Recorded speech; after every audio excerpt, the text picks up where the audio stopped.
Welcome! In this video, we will be learning about some aspects of basic financing, such as how to open and close a bank account, and the differences between wants and needs. But before we get to that, let's start with the basics. You might be wondering, why should I care? I don't need a bank account. I know how to handle my money on my own.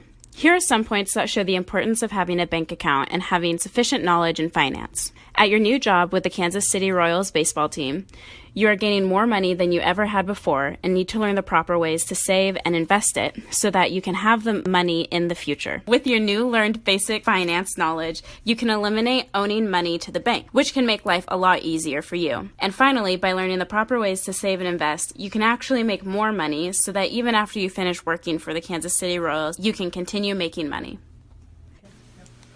The first step of basic financing is opening a bank account. But before you head straight to the bank, you will need to gather up a few things so that you can show up prepared. You will need 2 forms of ID. This can mean a passport, a driver's license, a birth certificate, or your social security number.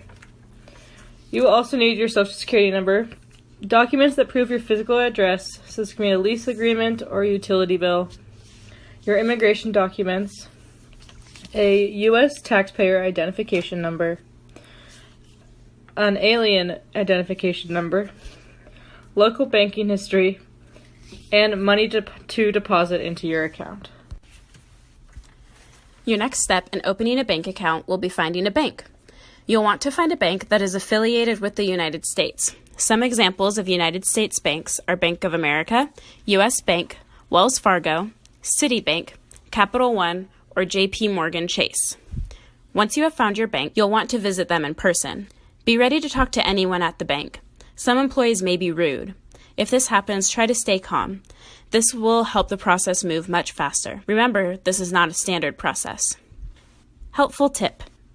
Most banks in the U.S. do not have translators. Therefore, you should be able to speak fluent English and be comfortable with English banking terms. If you are not comfortable with this, make sure to bring someone who can help translate for you. The next step will be choosing what type of account you want to open. This is something that can be researched beforehand or discussed upon your arrival at the bank. Your options of accounts will be a checking account or a savings account. A checking account is the account you use to make payments with and open a debit card with. A savings account is where you put money that you are not going to spend right away. You could open just one of these accounts or both.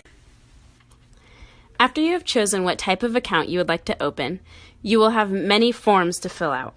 Make sure you fill out all the necessary forms required by the bank to open the bank account. Helpful tip.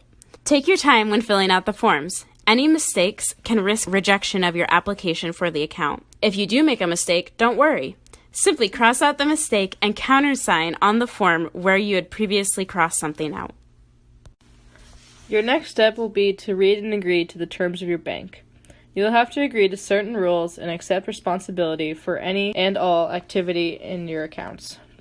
Make sure to read the agreement carefully and watch out for any fees charged to your account and when your money is available to withdraw. Knowing the regulations of your account will help you save money and keep your accounts in good conditions. The next step the bank will have you do is deposit money into your account. When you first open an account with the bank, you'll have to make an initial deposit so that you have somewhere to start.